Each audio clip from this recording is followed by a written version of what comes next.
ومعانا النهارده عيش الهمبرجر الجميل اللي انتوا شايفينه ده. شايفين الجمال؟ وبمكونات سهله خالص وبسيطه، وبكوبايتين دقيق بس عملنا كل ده. وتعالوا نشوفوا العيش الجميل ده. شايفين؟ بصوا، شايفين؟ وتعالوا نفتحه من جوه نشوف شكله ايه. شايفين شكله عامل ازاي؟ بجد تحفه. وقبل ما نبتدي الوصفه بتاعتنا، اللي اول مره بيشوفني، انا اسمي ساميه، واشتركوا في القناه عشان يوصلكوا كل جديد. ولو عجبكم عيش الهمبرجر لايك وشير، ويلا بينا على الوصفه. ومعانا ربع كوباية دقيق، ومعانا 3/4 كوباية مية، وندوب فيها الدقيق على البارد. وبعد كده نشغل النار ونفضل نقلب على طول عشان ما يكلكعش، ونعرف ان هو استوى اما تلاقي فيه لمعة بالشكل ده والدقيق اختفى. بعد كده معانا نص كوباية مية دافية، ومعانا معلقة كبيرة خميرة، معلقة ونص سكر، نص معلقة صغيرة ملح، وهنقلبهم كويس مع بعض علشان الخميرة تتفاعل.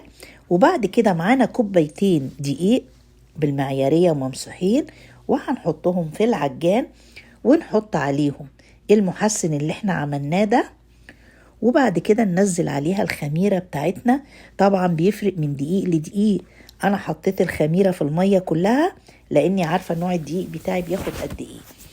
ومعانا معلقتين زيت بعد ما بتتعجن نبتدي نضيفه بالتدريج، وننزله على الرخامة ونفضل نعمل فيه بالشكل ده لحد ما يتجانس مع بعضه تمام وتبقى العجينة لينة قوي. ونحطها في بولة ممسوحة زيت، ونغطيها بالنايلون وفوقيها فوطة، ونحطها في مكان دافي ونسيبها لحد ما تخمر. ولما بتخمر كويس بيدينا نتيجة حلوة قوي. وكده العجينة خمرت عندنا لأول مرة.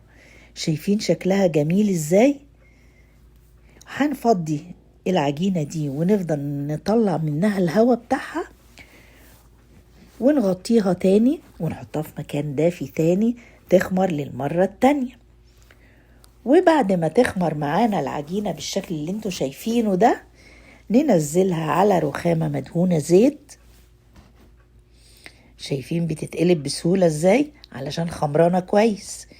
ونبتدي نعملها اسطوانة وما تخرجيش منها الهواء، يعني ما تعجنيش فيها. ونبتدي نقطعها، هتعمل معانا 11 رغيف همبرجر.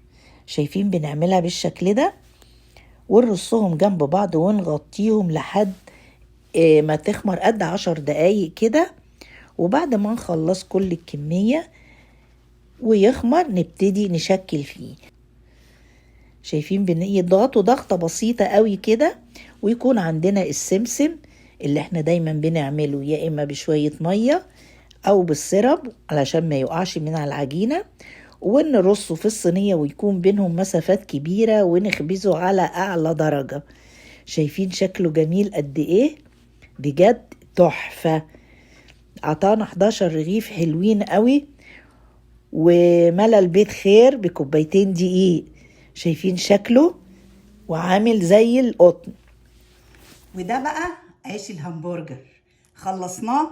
شايفين بالشكل الجميل ده؟ وبكوبايتين بس طلعوا لنا كل الكميه دي. بجد عيش ملهوش حل.